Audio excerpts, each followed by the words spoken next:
Yes. There we go.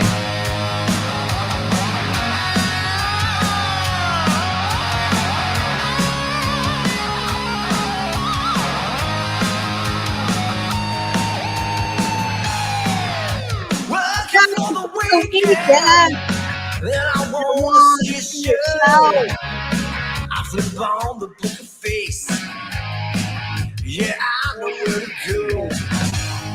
There's a man over there into the music scene. Showing lots of love. Computer's acting funny today. Yes. Miss Jamie, I feel like I haven't seen you in forever. What's that? I can't hear you. So I feel like I haven't seen Daisy Scott. I didn't hear what you said. You feel like you what? Jamie Minnick's here, and I said I feel like I haven't seen her in forever. I haven't either, at all. Glenn's driving. Hi, Glenn. Yeah, everything I hit's like taking a delay here, so to put on the screen. So let's see what happens. Kareem. The champ is here. All around.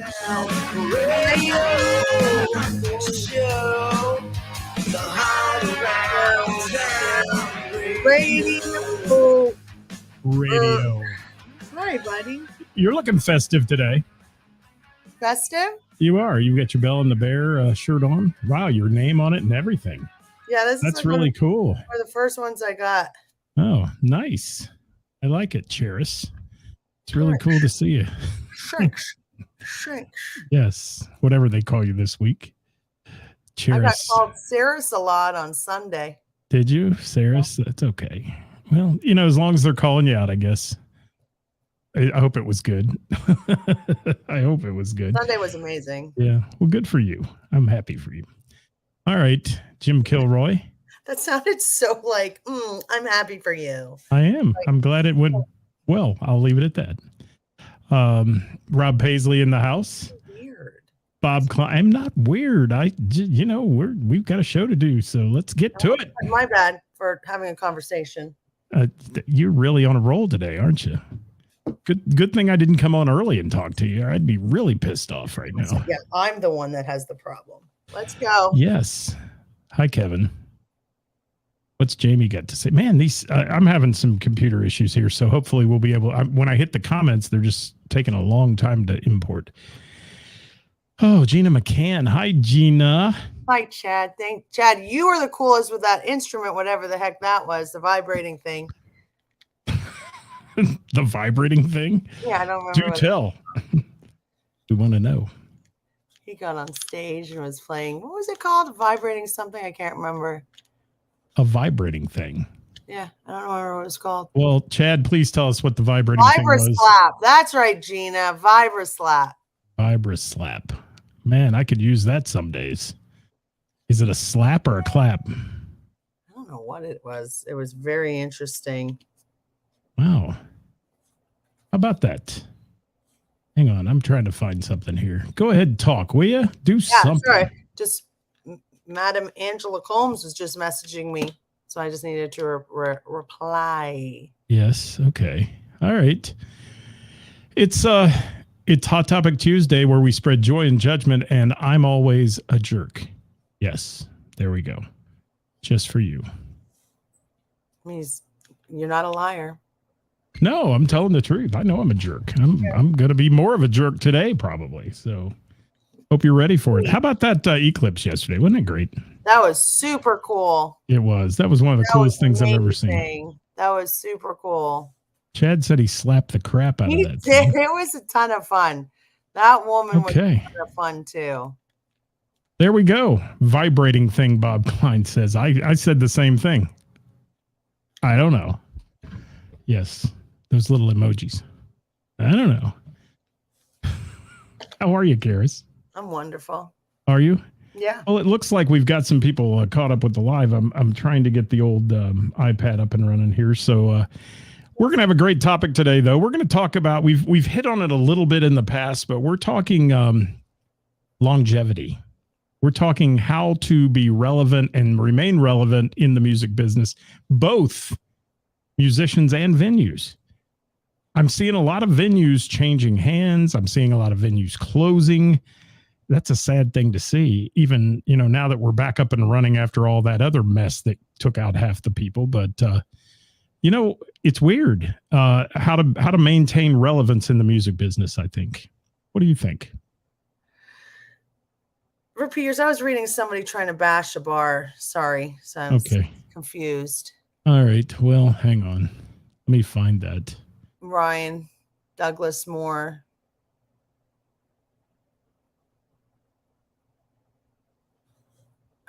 Well, we all agree with that gentleman being definitely not on the up and up with a lot of musicians. So I'll just leave it at that. And I don't think the folks there, maybe the folks there know that. I don't know, but I'm not getting into that topic. That's a whole nother day about promoters putting a bunch of bands on a bill and then requiring them to sell tickets. And then when they don't, they get kicked off the bill. It's just a mess.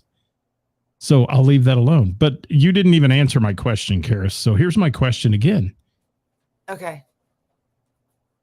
I know you think in your head all the time, how can I remain on top? How can I keep bringing people into my bar? How can I keep the interest?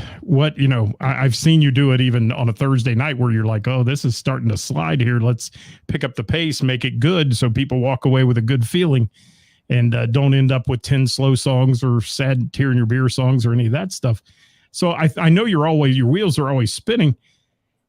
And I've seen a lot of venues here lately, and I shouldn't say a lot, but several venues, I'll say several, that are giving it up and they're just done, or they're selling, or they're tired, or, and it is a hard job to be a venue owner. It is. It's wearing on you. And we'll get into the musician side of this in a minute. But how about the venues? What do you think? How do you stay relevant and continue to be the upbeat kind of place that you are? Well, I've only been in it for 6 years now, almost 6 years. So maybe I just haven't gotten that moment like that, enough is enough. I don't know. I can't see myself ever really being enough is enough when it comes to this. And I have a lot of, for me personally, I like to compete with myself. I don't really care about competing with others, but I like to compete with myself. So there's always one step further to go. So I try to aim that, and I'm a creative mind. So and I just don't believe in failing or anything like that. So for me, I think it might be a little bit different, but I think a lot of people are maybe it's 10 times harder to run a business since COVID, and it's probably 5 to 7 times more expensive. So I can understand why people are feeling the way they are. But I'm really sad to see a lot of them go. Is there a lot of pressure right now with the prices and all that? I mean, do you find it to be much more pressure filled than it was before COVID?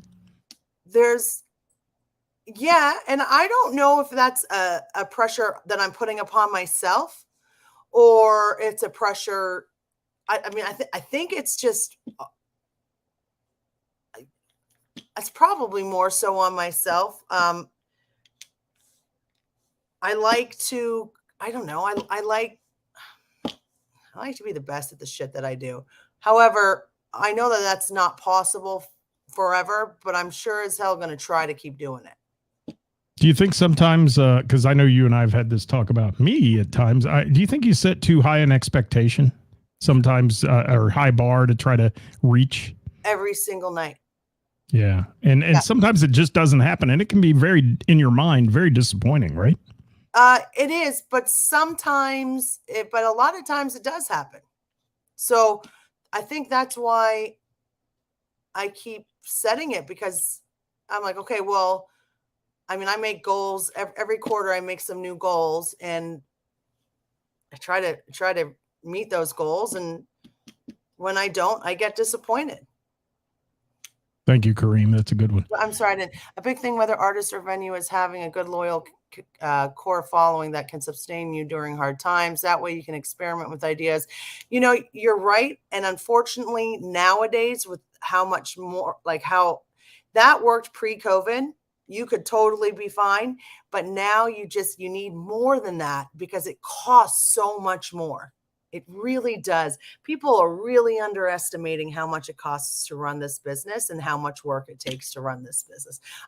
Listen, and I know a lot of people are just joking when they say this, and I think some are probably serious. I don't know what the deal is, but people are like, oh, you always go on vacation. Well, I don't always go on vacation, but I also work 7 days a week, 365 days a year. So it's just because I just don't think people give it enough credit, to be honest with you. Well, and I'm thinking here on this venue side of things that what I see, and throughout the years, and people that have owned bars, like you said, you've been there for 6 years, 7 years as the owner, but people that own bars that have owned bars for 15, 20 years, the same location and all that, they lose their sense of humor. It is like, they used to be such upbeat people. You go in, hey, how you doing? What's going on? And now they just sit at the bar like, oh my God, my chicken wing prices went up another 25%. And, that's what's in their head. And it takes away from the ambiance of that place. And that's just from an owner standpoint. And when an owner's that way, it does rub off on the staff. It does. So it all starts from at the top. And there's no denying that. There's no getting around that. If your staff sees that you're doing nothing, they're probably going to lean towards that way. If your staff sees that you're always miserable, they're probably going to lean towards that way. If you're going to treat your staff like shit, they're probably going to start treating your customers like shit. If it starts at the top, and there's no excuse for it. There's absolutely no excuse for it, in my opinion. So if you're done, be done, because be done and get out before you give yourself a bad reputation. And, I've seen people say, oh, I'm so done. I'm going to get myself a general manager, and then that'll solve it. And I just won't come in the bar. Well, let me tell you what, that never ends up working. Who's not going to come in the bar? The owner. You better have a damn good general manager that you can trust, like with your life. Or right there is a big problem. If you're saying you're not going to go into the bar, that's a big problem. Sure it is. I think it makes a world of difference. I mean, I love being there anyways, but I think it makes a world of difference with me being there. And I want to be there. If you don't want to be in what you've created, then you're not proud of what you created. The question is, though, is your staff happy when you're there? I think they are. Okay. Because I know venues that when the owner comes in, the staff just gets really negative, because the owner always wants to fix their problems. And typically it is a problem the owner sees. And he's like, we got to fix this. Hi, pup. And we got to fix this. But the staff doesn't like that. They're not creatures of change. I mean, they don't like change sometimes, and don't get in my way, and don't do this. And it's your place. I mean, you're entitled to do what you need to do. I can see that I probably, she can vouch that I work every day. I can see that I probably annoy my staff when I'm there. I mean, shit, I don't doubt it, because I go behind the bar and I'm like, hey, I need to buy this. I have no doubt I annoy my staff, but I don't think my staff looks at me and goes, and in a negative way goes, oh, the boss is here, guys. Shit, right. I don't think they look at me like that. And that does happen in places. I'll tell you that. It does. I think they look at me as more like, the annoying one is here, more as like a joke, because they know that I'm going to tease them or I'm going to do something. You know what I mean? I would hope that's my staff, because, we're all, even when I'm not at work, does not. Yeah. That's an absolute fact for any bar owner. Let me say something. Yes. We on Sunday after The Voice, I got home at about 11:15, and I still had 3 hours worth of work to do. I do most of my work at home. Right. And what's Kareem saying here? He says a lot of people forget when you're an owner, even when you're on vacation, part of your brain's still in business. Absolutely. It's true. It never turns off. And you get a phone call that says, oh my God, the walk-in cooler quit. So you got to deal with that. I mean, those are things that happen. Or, some yahoo decided he was going to take the urinal off the wall, or, something like that happens. I've seen that happen in places. And And it's always when the owner's at the most vulnerable position, like not there, and they have to deal with that immediately. Right. You know, and many times if your staff isn't trained in how to handle the mechanics of your venue, and you're the only one that knows like where the water shutoff is and things like that's not a good thing. No. Because that can cause some serious issues. And Kareem, you're right. The work never ends when you're owning a venue. And I'm looking at some of these more of these here. What are you reading? Kent Fry, Ceris, you gotta love Siri because he said hi, Daisy, Scott, and Chris. Chris too. Thank you, Kent Fry. So that's kind of a thing. And one thing I did notice, like I said, I've noticed that the owners get less engaged and less happy over the years, especially if they're having some struggles in their venue. And then they tend to much more take things personally. And I mean, I'll say it. I mean, I see you at times. If somebody makes a crappy comment, you jump right on it because you take those kind of things personally because it's your venue and it's your place. And some people take that to the extreme, though, and take it up to an all new level. Like, you know, I've seen venue owners where somebody had a legitimate complaint about their staff, and it was exactly right. And the owner said, well, we just don't need you here anymore. Get out. Don't come back. I won't do that. If my staff did something, I'm gonna fix it, and I can usually I'll investigate because not everybody's perfect. Chad's comment. Well, it is my job, but I am absolutely in love with my job, so that's probably why. But Chad, thank you. I love the work that I do. Well, there's a difference between being serious when you're there and being fun and happy. I mean, there are times where it's wall to wall people and you got to get serious. You got to work. You got to do your thing. And I think everybody expects the owner, hey, she's here. Let's just have a party with her. And sometimes you can't do that. No, you can't. But at all. Kareem's writing another one. Thank you for that, Chad. Kareem, and this is where you guys need to chime in because we were talking about venues. We're going to get to musicians here in just a minute, but we're talking about venues right now. And what do you got? It's networking, marketing. Kareem's correct. I was getting to that. Yeah. Nurture your network was the thing I wrote a note about today. You got to take care of those who take care of you. And can I get on a soapbox for a minute? Yeah, please go.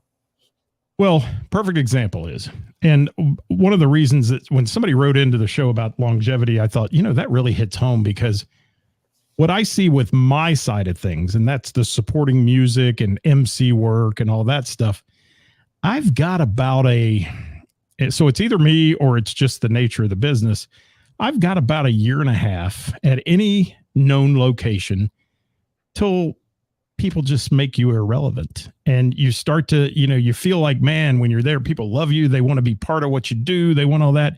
And then all of a sudden it just goes away. And it's like, oh, he's going to do it whether we like him, whether we share his post or do any of that stuff. Why is my door opening to the studio? That's interesting. That's weird. I don't know. You talk on that for a minute and I'll see who just opened the door. I'm going to get Kareem's comment off of there though. What do you want me to talk about? Nothing. I want you to just sit there and look pretty. Hold on here. Sit there and look pretty. All right. There we are. Hello. Hi. So how awkward can we make this, guys? I don't do well. Oh, look, there's one of my dogs. What were we talking about? That's because you listen to nothing I say. I was reading comments. Hence my comments. First of all, you always say how you can't catch up to the comments, so I'm reading the comments. I'm petting my pup too. He was the one that opened the door. Fucking sensitive Sally today. Oh, bite me. Go ahead. Fuck. Don't say that. It might be real. Fudge. So let's get back to that we were talking about. What I was saying is I feel like I have a year and a half, maybe tops in a venue that, you know, they welcome you in. They want to be part of what you do. And then those musicians just kind of get used to what you do. And it's like pulling teeth to get them involved in anything else. Or it's like pulling teeth to get any other gigs. So that's a problem. The artists is like pulling teeth? No, me. Really? Like my personal experience is you have in this business about a year and a half of being on the top of the pile, and then you're back down to the bottom, starting up another mountain on some other venue or something like that. There's very few musicians even that have that staying power, that stay in a venue and they're the signature musician for that venue for too long. Well, I think, and I don't know if it's so much, I think there's two sides to this. Sometimes or a band that a new band or a band that the venue's never heard of comes up and surprises the shit out of everybody, and they just blow everything out of the water. So everybody sort of gravitates to that, right? Then sometimes the bands that were once number one and are no longer number one is because they got stale. And they played the same songs over and over again. And it was the same show over and over again. And they didn't do anything to enhance their place, their show, right? And then I run into things where the bands raise their prices, but they haven't changed their show.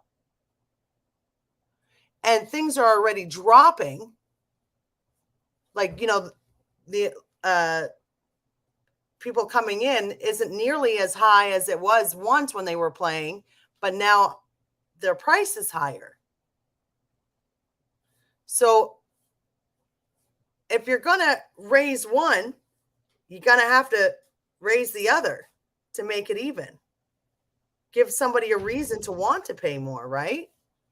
I think musicians are going to argue with you. They've been getting paid the same or less now than they did 80 years ago. Let me tell you something. I'm not saying that that pay raises don't deserve it. I'm not insulting them. What I'm saying is, what I've run into is, for me personally, our band saying, okay, we've raised our prices, but the attendance for their show has gone down, and their songs and their show is exactly the same.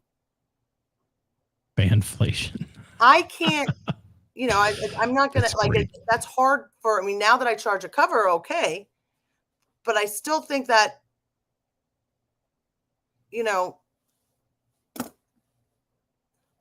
seems, I don't know, doesn't seem right to me all the time. Thank you for that, Bob Klein. This is precisely why his band generally plays the same venue once a year, and only a couple exceptions where they play twice a year.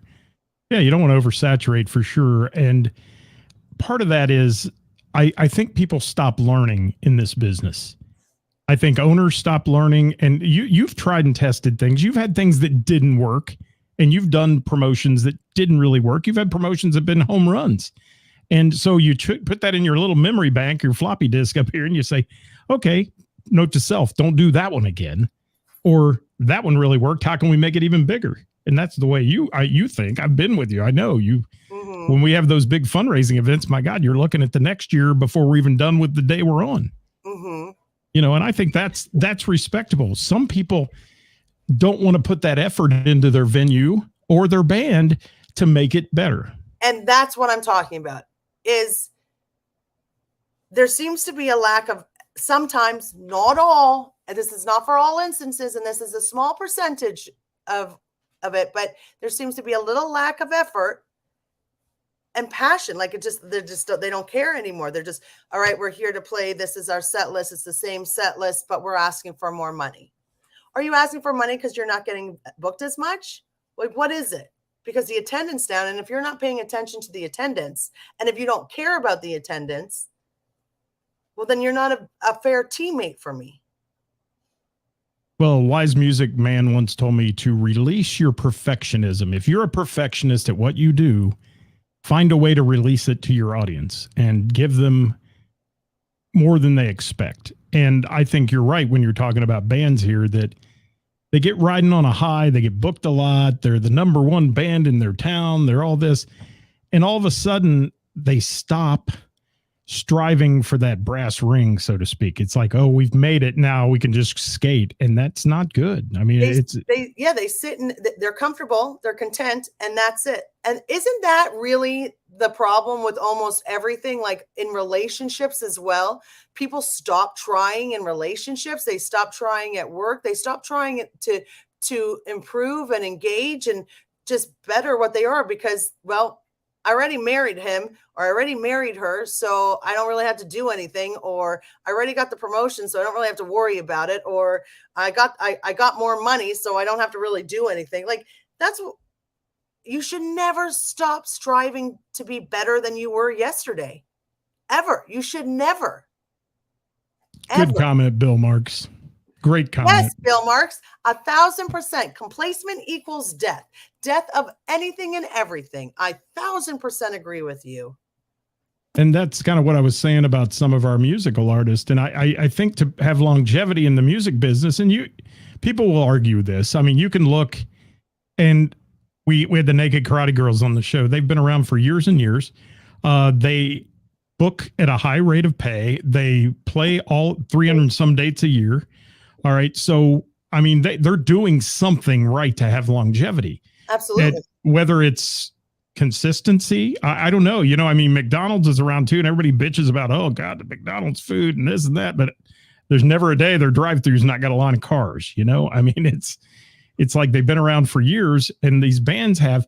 But what I see that where they take the hit the most are the solo artists who get to where they're getting booked steadily, and then all of a sudden we just become the complacent same set list every time you go hear them play.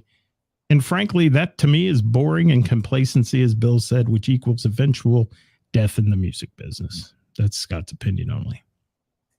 So let's see. I know you're reading comments. I'm reading Benjamin Waltz, and he's right. He's 100% correct.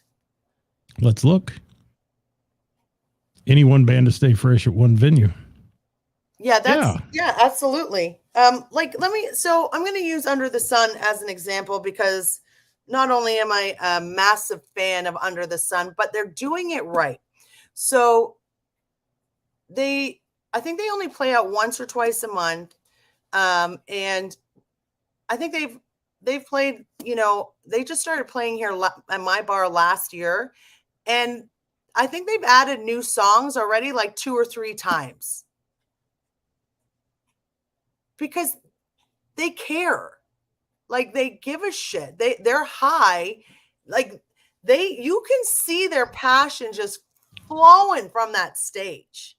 Right.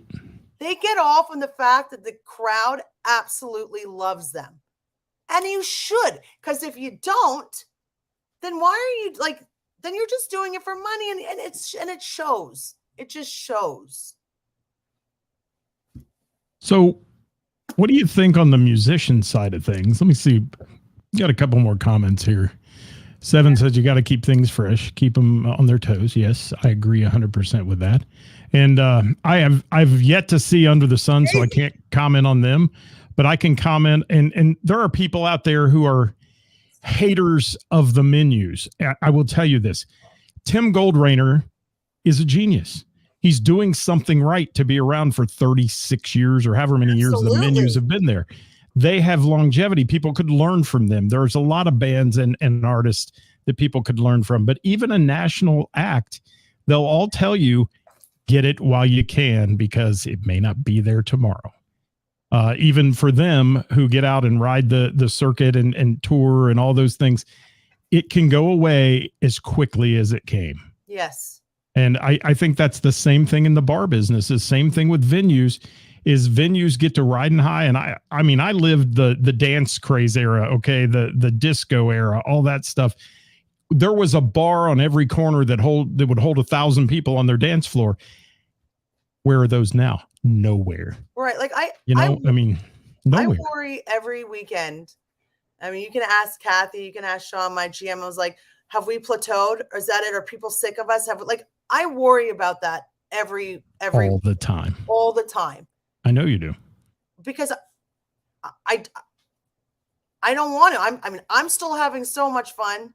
And I just want to make sure that everybody else is too. And my biggest fear is I'm going to become that place that people's like, ugh, not the Bell and the Bear again.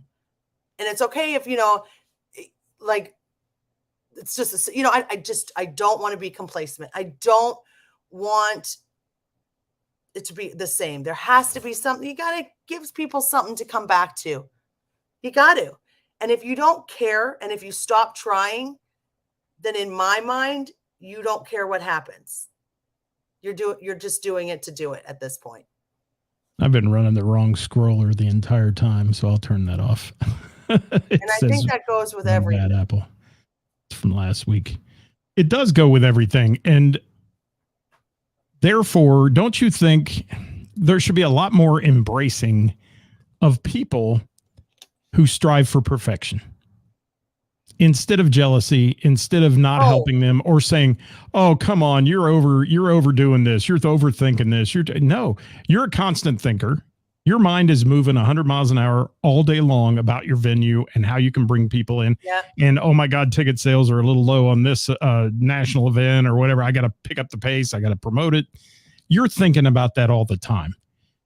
If musicians took that approach, and I know they all have day jobs, many of them that play locally. I get it. But if you took that approach and just made yourself say, I'm going to take a half an hour or an hour a day to promote my band, it would work wonders for a lot of people. And promotion, when I say promotion, I'm talking about nurturing that network of people. You have people who follow you all the time. They're your best street team soldiers. They're the ones who will promote you. If you send them something, they will post it. They will help, and you've got a great street team. You do. I mean, you've got people that share you could share your toenails and they would post it and share it. I mean, that could be exactly is what I'm talking about. There, you've got a network of people you've built who like you. And why do they like me? Because I give a shit and I'm kind. I think. Yeah, I think so too. I mean, I think people will. Now, I've had people recently tell me they watch this show and they think, oh, she comes off as a hard ass. You don't know her. I mean, when she says you're not going to play my bar anymore, it's only because you violated her trust. I may be a hard ass in the sense of I set boundaries and I stick to them and I don't allow people to cross them. And if that's being a hard ass, okay, that's fine. I really don't care. But it's okay to not allow people to take advantage and to be gross, to be mean. It's okay. And I'll be a hard ass every day to avoid that. Kareem, that's the $1 million question there. So what's the balance between, change and consistency? I think consistency is a good thing. It is. I think it's a good thing. It is, yeah. Boring people with your consistency, though, can also be a bad thing. And that when I say that, I'm talking about like set lists. We've talked about this before. Got to change it up. I was with somebody the other night and they said, hey, I got to cut out of here. We're having band practice. We're adding 15 new songs to our list. That's a big task for a band. I mean, it is. That's a lot of learning. Yeah. And not everyone is the house band at the Bell and the Bear who can get a song and say, okay, I can play that tonight, and they make their way through it. Not everybody can do that. And if you're going to be a band that's relevant, you've got to stay on top of the music list. Our Thursdays have, about 2-3 times a year fall into the same thing of being complacent, like the same songs all the time. And we have to light a fire under our asses and say, okay, we got to switch it up. It happens all the time. And I can see when it's happening. I watch the numbers. I watch the people. I can see, like, you can feel it. You can see it. So it happens like Bill was saying it will, and it will happen in every area. You just have to catch it and you have to care enough to fix it. Oh, I agree. Care, and you have to pay attention. You have to want to be better. And if you don't, then stop. Don't waste my time. So if you were giving musicians out there some advice about how to remain relevant and not be a flash in the pan, And being a venue owner, what would you suggest to these musicians?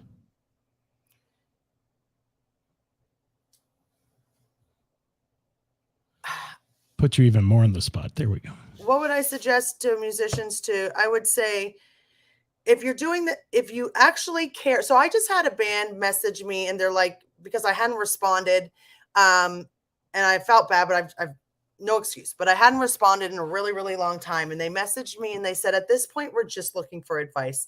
Can you just help us out and give us some advice? And at that moment, I said, this band actually cares. This band gives a shit about how they can better get bookings or whatever. And you know what? It caught my eye, and I have to message them back, but it caught my eye, and I messaged them with some advice. And they're like, hey, we're going to take your advice. And we started talking, but I do owe them a message. You have to care, and you have to, if your main concern is, well, we're going to play for this and nothing less because this is what we deserve. Okay, but I don't know that. Give me a reason why, well, this is our set list. Do you ever switch it up? Well, no, because this works. Okay. Like you have to care. You have to be willing to change things up. You got to have the passion. In my opinion, honestly, if you still have the passion and if you're still enjoying what you're doing, then you wouldn't have to really, this question wouldn't really come up because you'd always be switching things up in my mind. If you have the drive, then you'll always strive to be better. Bill Marks is on a roll today. He says, be easy to book. Amen to that. I love the crowd. Was very, oh, Troy, have I messaged you back? Have we booked another show? See, Thank you, another Troy. one that I keep freaking, Troy, wait, what band was that? What band, Troy? Tell us. So as we're moving through this today, he said, not yet. Message me. As we're moving through this today, and, you're talking about people being courteous and kind. And we always say this on every show about every topic we have. It seems to be a broken record, but for Identical Strangers, thank you for that, Troy. They were good. So my point in all this is longevity seems to be simple on paper, but not always simple. And I've watched people really try hard in the music business only to be shunned, shut down, not accepted anymore, all that. And it doesn't necessarily have to be something they did. So there's a mindset out there at times. If you make it to the top, let's tear them down. And that's not good either. I mean, you see that happen a lot. I mean, you really do. So I do see that a lot. I also see, and it's happened for a lot of the bands that I used to book in the very beginning. They just stopped bringing a crowd, which obviously affects my bottom line. And I've had to start replacing some of their dates with people, with bands that could, because for some reason, sometimes people, I think, just get bored and they move on as well, is something to consider. And, somebody sent me a really nice message. I'm going to say this. Somebody sent me a really nice message, really wanting to get booked. And I saw that he was making comments on the Facebook saying, how does people get booked here? I've been trying, I've been calling, and he seemed really genuine about it and everything. And then I started going through the comments on one of his, and I reached out. I said, hey, I'm going to take a listen to your music. And then I started going through one of his comments about how can you get bookings, and people were giving advice. And somebody mentioned something about cover bands, and his response was, something on the lines of cover bands fucking suck. So like really insulting cover bands. And I was like, oh, bye. Bye-bye. See you later. Take care. Bye-bye. Take care of yourself. So if that mindset to me, I don't understand that. I don't understand that. And you just lost every ounce of respect that I could have possibly had for you, but I'll never do business with somebody who says that. Okay, well, I've got some bullet points here for venues, or I'm sorry, for bands, if I can throw them out there at you. And you reading? Is there something I need to put up there? Are we all right? Kareem's the music community can be a harsh mistress is exactly correct. And he says it's amazing how some musicians like that can just can't get out of their own way. Yep. That's just stupid. Anything you put on social media, people are going to take to the letter of the law too. So remember that if it's a comment you regret later, you should take it off. Yeah. I mean, I make a point of, if I'm going to book a new band, I inspect their social media pages, inspect it. Well, here's my point for any artist who's striving to have longevity in the music business. I'm going to throw these ideas I don't have any out. spots, John. Sorry. I'm all booked up.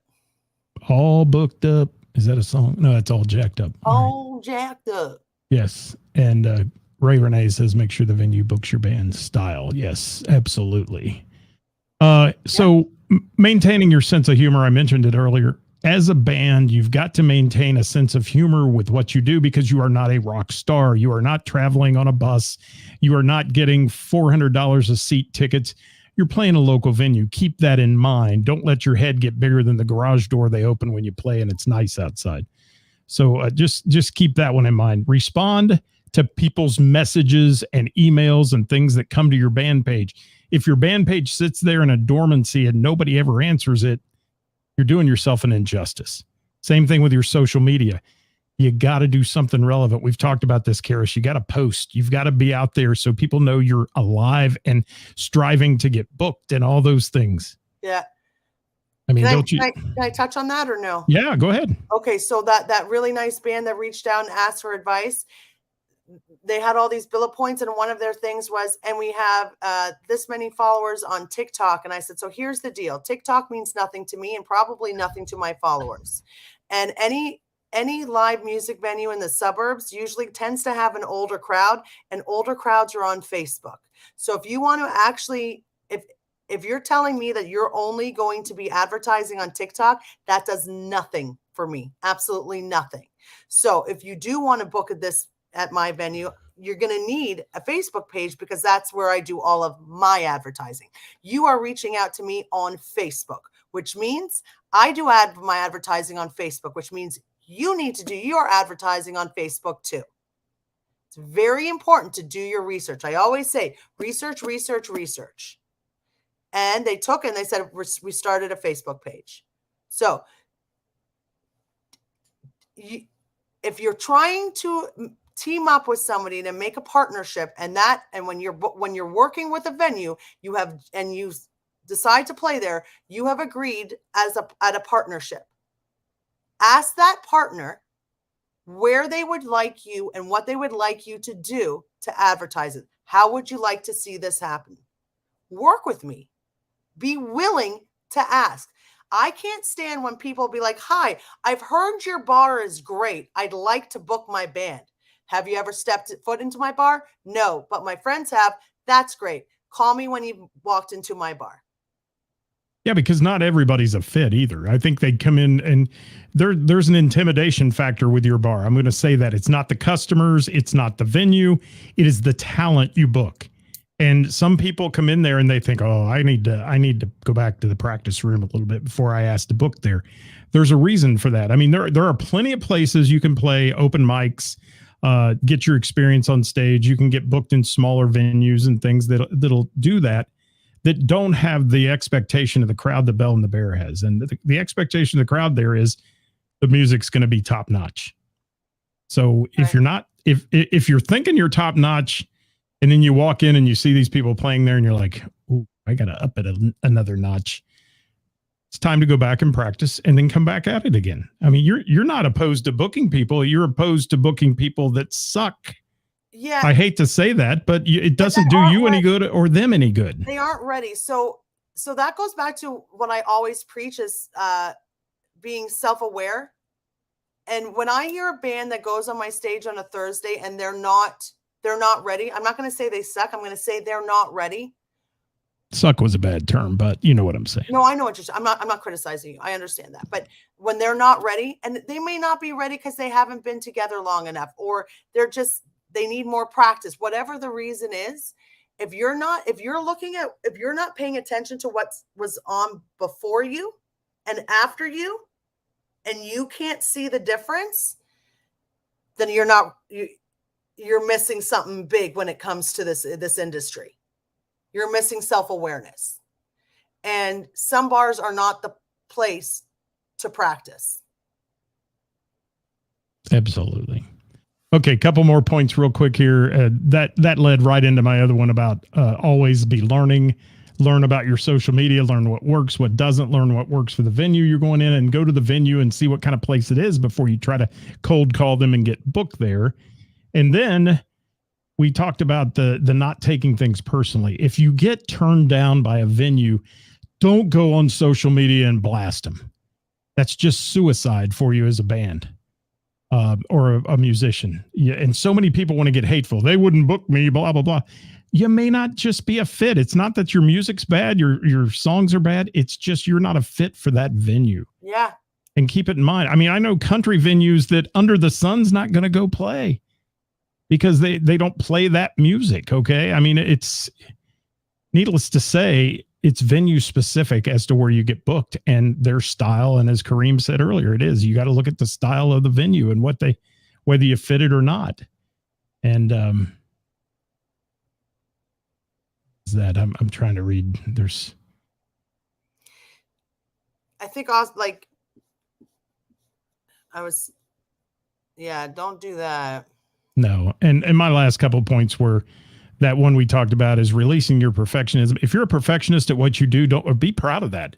And don't let people tear you down over it, because there are people who aren't perfectionists who are complacent, and they don't, as Bill Mark said earlier, complacency equals death in the music business. Eventually it will take you down. People always try to, they're like, my God, relax, Ceris. You're such a perfectionist. You're such this, you're something like, that's not an insult to me. So if your attempt is to try to.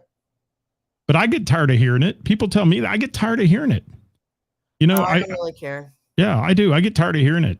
Leave me the F alone. You know why you know why I don't care is because they're clearly not in the same mind frame as me. So they just don't get it. Right. And I can't get mad at somebody for not getting it. And it's kind of funny. I worked a temporary little trivia job over the winter months, and somebody else is coming in to do trivia there. Their post was pretty comical online because it said new host. What did it say? Hold on. I got to read this because you're going to love this. You used to do trivia? Yeah. You're going to laugh at this though. You will laugh at it. It's going to take me a minute to get it up here, so I may not be able to do it, but it's just in a nutshell. It basically said, I'm the new, innovative, fun, happy trivia host. So I obviously was the old, set in his ways, unhappy trivia host, is kind of what it said to me. And I don't know that it was meant that way, but, it was just, it just, things strike you as funny, and you read between the lines and you see what people are trying to do. If you got to pump yourself up that way, then so be it. If you have to pump yourself up by putting somebody else down, I'm going to say it. Get the F out of here, dude. Get out. All right. I think we're out of time, unfortunately. We've gone 50 minutes today. All right. 5-0. Do you have something else? I literally was talking and you cut me off, so I'm good. Oh my God. Hold on, folks. I'll see y'all. Here's Ceris. Oh my God. Hi, my name's Scott. When I get called out for being a little bee, I have to go cry in the corner because I'm Sally. Whatever, Scott. That is correct. That is correct. Hi, my name's Scott. Oh, look at this stretch of Daisy, everybody. That is correct. All right. Done? Yeah, I'm done. Are you done? Here. It's the smallest violin. This is what you just did to my heart.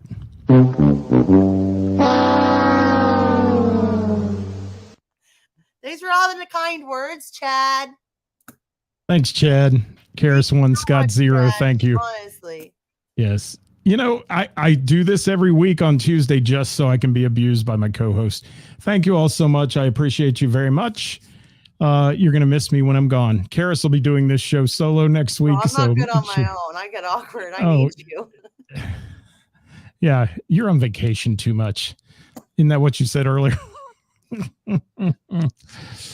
Rock on and keep it real. Thank you, Kenny. Thank you very much. Thank you, Chad. Thank you, Carrie, for laughing at me. Bob Klein for laughing. Gina for laughing at me. I'm glad that I could be the laugh at your expense.